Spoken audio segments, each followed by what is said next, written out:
à qui j'ai demandé de venir, puisque j'aime bien le recevoir à ce micro, c'est Arnaud Aron-Lupinski, qui est l'auteur de Enquête au cœur de la censure, qui vient de sortir aux éditions du Rocher. On a déjà fait une émission sur ce livre, on en refera parce que c'est un livre capital. Moi, je pense que c'est un outil formidable de compréhension de ce qu'est la censure, de ce que sont les mécanismes de la censure et les enjeux de la censure.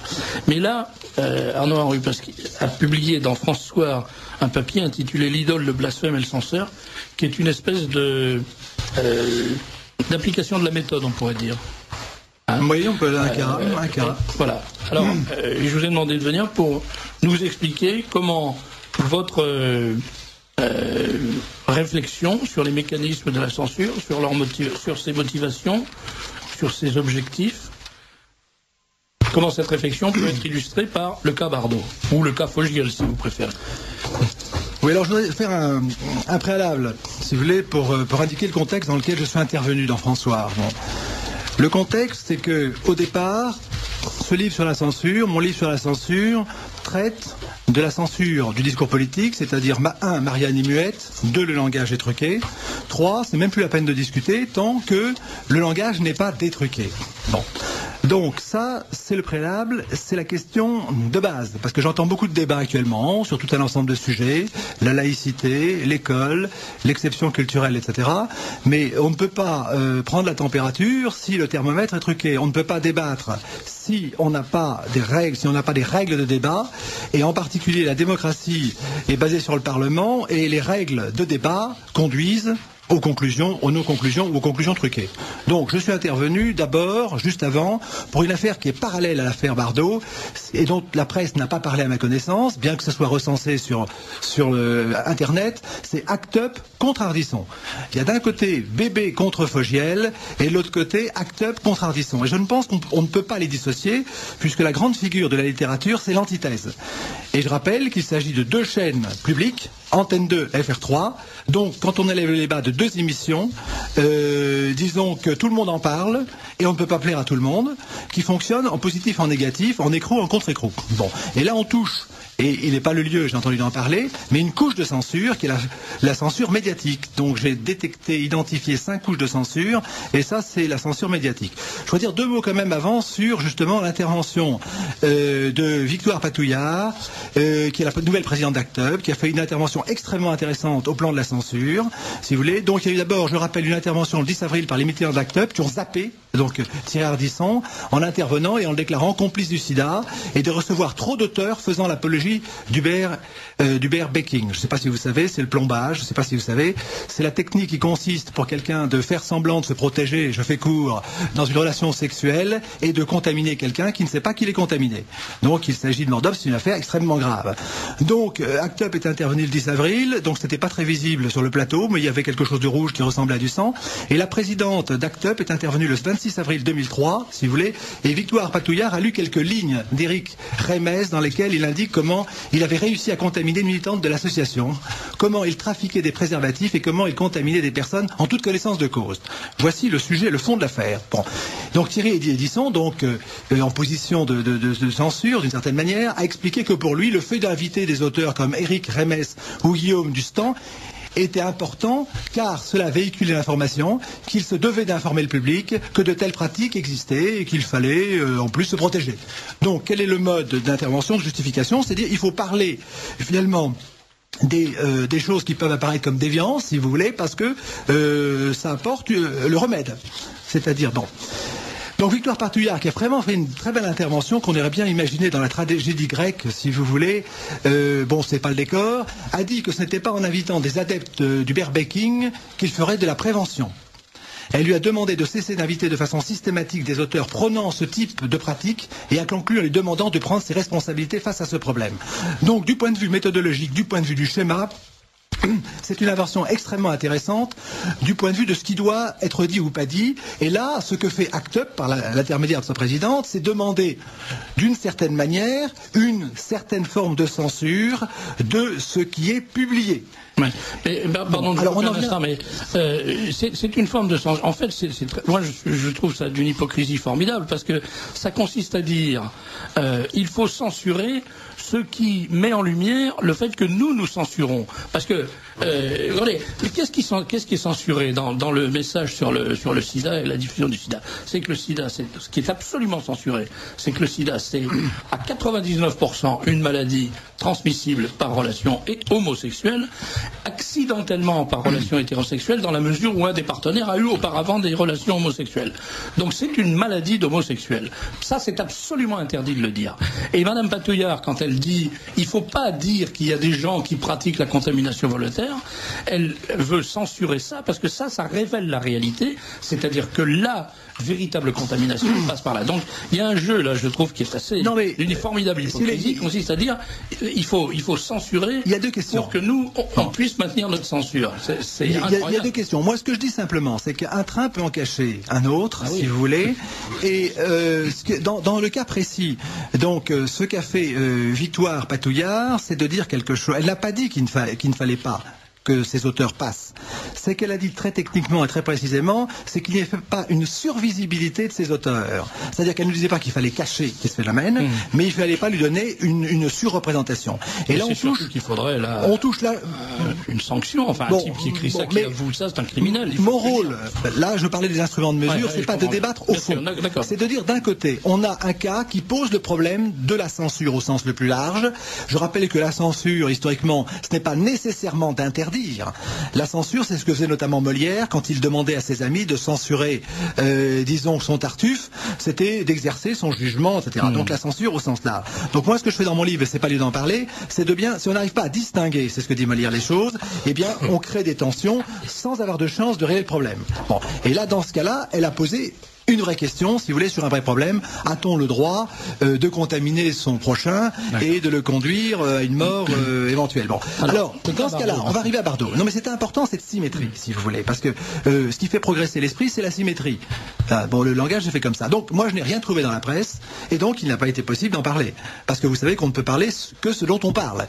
Et c'est ça, la nouvelle censure, c'est qu'elle a les moyens de nous faire parler, mais quand on parle de ce dont on parle. Bon.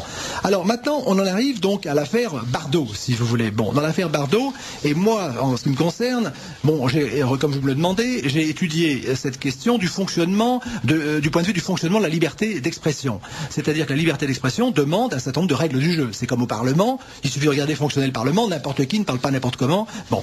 Et donc, tout le monde a vu, si vous, donc, le cadre de réflexion, c'est l'idole.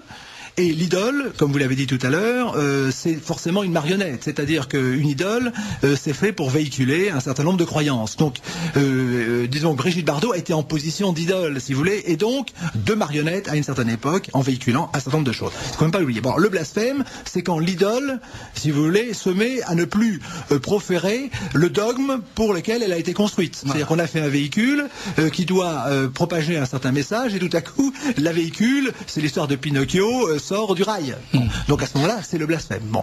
Et après, donc ce qui est très intéressant du point de vue technique, en dehors du fond de la question, c'est d'étudier comment le système de censure actuellement traite ce blasphème. Bon, c'est ça qui était intéressant, si vous voulez, et c'est ce qui m'a fait faire cet article qui est passé le 15 mai, donc le 15 mai. Donc, on a assisté d'abord à la mise symbolique, donc de l'idole nationale, d'une certaine manière. Mais, alors, il y avait, je le dis d'abord au début, il y a évidemment 2 heures pour encenser la femme Audimat, et après, 1/4 d'heure pour précipiter sa marionnette blasphématoire aux enfers. Donc, ce qui est intéressant, si vous voulez, c'est ce système extrêmement subtil, extrêmement intelligent, si vous voulez. Parfois, certaines personnes devant le téléspectateur de la télévision ont l'impression d'être très intelligentes, et que c'est très bête de l'autre côté, mais j'allais dire une certaine forme d'apparence de bêtise, c'est la quintessence parfois de l'intelligence. Bon. Donc il y a ce phénomène qui s'est produit. Alors, quand on prend donc la première partie, c'est le système à audimat, c'est le système à publicité, etc. On engrange. Donc c'est un volet qui apparaît comme commercial. Et puis après, il y a quelque chose qui semble contradictoire, c'est un système de censure, si vous voulez. Alors la question qui se pose, mais je vais pas en parler plus trop abondamment, mais c'est effectivement pourquoi est-ce qu'on donne une survisibilité justement à une chose qui n'est pas bonne. Vous savez quoi ça fait penser? Ça fait penser aux cérémonies du carnaval, où on va promener le roi carnaval pendant des heures, on va l'acclamer, etc. Et à la fin, on va le brûler. C'est un rituel. Alors vous dites à la fin, alors la question justement, parce que là je parle en tant qu'auteur, du point de vue, alors on en parlera j'espère, du fonctionnement de la République des lettres. C'est-à-dire comment doit fonctionner la République des lettres, pourquoi quelle est la justification de la liberté d'expression, quelles sont ses limites, etc. Donc ce sont des problèmes généraux. Bon. Mais là, évidemment, ce qui m'a intéressé dans ce cas, ce n'est pas le fond de la question, ce n'est pas le fait de voir que chacun avait tendance à réagir épidermiquement devant cette mise à mort de l'idole nationale qui était sur les timbres-poste, etc. N'oublions pas. Et certains certains ont dit, en gros, était-ce une nécessaire œuvre de salut public? Donc la première question, est-ce qu'il fallait le faire? Et là on dit bravo à Fogiel. Deuxième chose, on ne pouvait voir qu'une simple opération commerciale, encore une machine à vendre du livre, de l'audimat, etc., etc. Parce que je me suis renseigné auprès des libraires et à ma connaissance, ça fait vendre plus les livres. C'est formidable. Ou était-ce une sinistre tartufferie, mais laquelle? Bon. Alors, donc on voit bien qu'il y a une mise en scène à double langage, si vous voulez. Bon. Alors ce qui est intéressant, ce qui m'a paru intéressant, du point de vue du livre, parce que vous savez qu'il y a un débat sur la censure et que mon livre se trouve être censuré sur le débat sur la censure, parce qu'il révèle la censure, c'est qu'elle ne doit pas être dite, et c'est-à-dire qu'elle est censurée. Bon. Mais les choses commencent à passer, si vous voulez, notamment à l'occasion de cette affaire Bardot, puisqu'il faut toujours prendre le train en marche pour avancer. Bon. Donc une fois de plus, on a eu des affaires Ossares, si vous voulez, que je décris dans le livre, l'affaire Houellebecq, l'affaire Rose-Bonbon, etc. C'est par le livre que le scandale arrive. Mais quel type de scandale et comment utiliser le scandale pour faire avancer quel type de censure. Donc une fois de plus, le livre sert de marionnette, parce qu'on voit très très bien que ce livre est instrumentalisé, comme on pourrait dire. Hein. C'est-à-dire qu'on montre un livre, mais on ne le montre pas dans sa totalité, on ne le met pas dans son contexte. Tout à coup, on prend des extraits comme à l'école. Si vous voulez, la plupart des élèves n'ont vu que des extraits, mais les extraits donnent l'opinion qu'on veut, puisque je crois que c'est Richelieu qui disait « Donnez-moi 2 lignes de quiconque et puis je pourrai le condamner ». Donc 2 lignes, c'est plus de 2 lignes. Bon. Donc ce livre sert de marionnette au profit conjugué du mercantilisme et de la censure.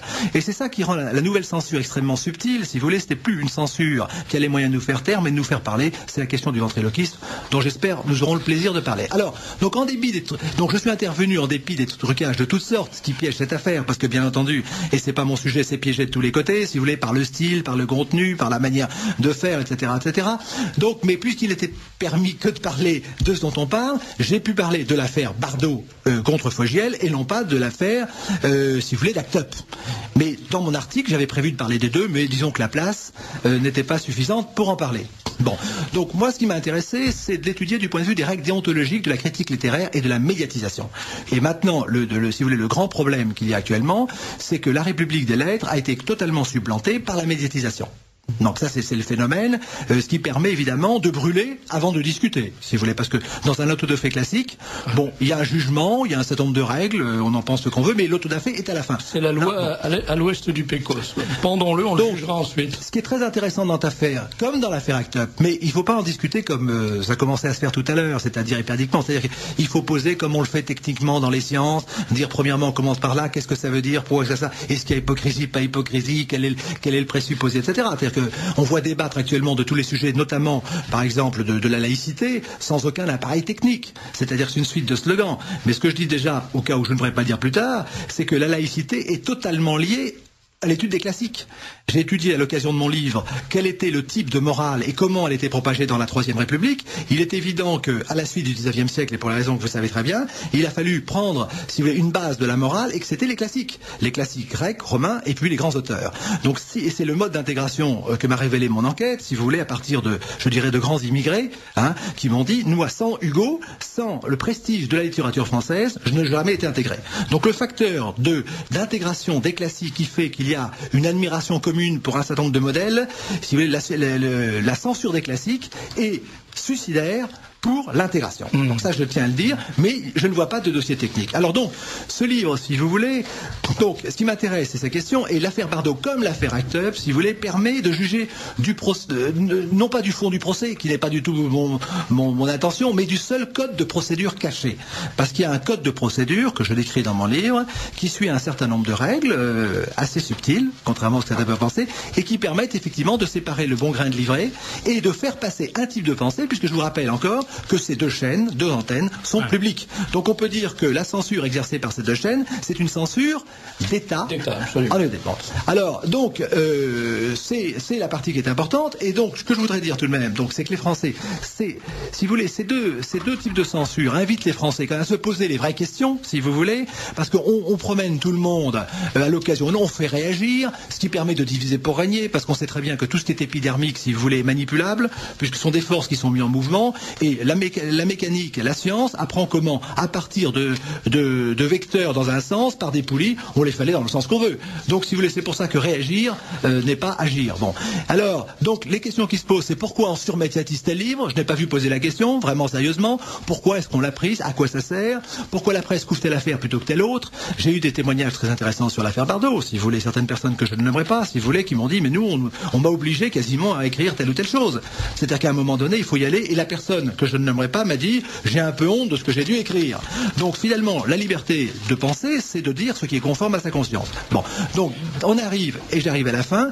Donc, ceci met en évidence un dysfonctionnement grave qui met en péril notre pays en termes de recherche, d'enseignement et de progrès, parce qu'on a toujours dit que la liberté d'expression, on l'a notamment dit en URSS, ça permet de faire avancer le progrès, et donc ça témoigne d'un formatage de la pensée. Et ce que je tiens à dire, c'est ce que je dis dans cet article, c'est que je crains que les ventriloques qui mettent en avant les Ardisson et autres Fogiel exercent leurs œuvres de formatage de la pensée correcte, mais qu'ils ne parviennent au résultat rigoureusement inverse. Mais moi je crains parce pas, que je m'en félicite.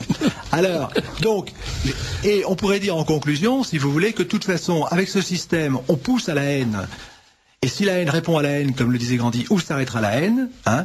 Bon, il faut bien que quelqu'un donne l'exemple, mais qui, si vous voulez, et que brûler n'est pas répondre, disait Rousseau, et ce système d'autodafé à l'envers, finalement, eh bien, avec lui, c'est la crédibilité même de la démocratie qui est en cause. Et moi, ce que je pose comme question, il est temps qu'on s'interroge sur le fonctionnement, si vous voulez, des instruments de communication publique. Voilà. Merci.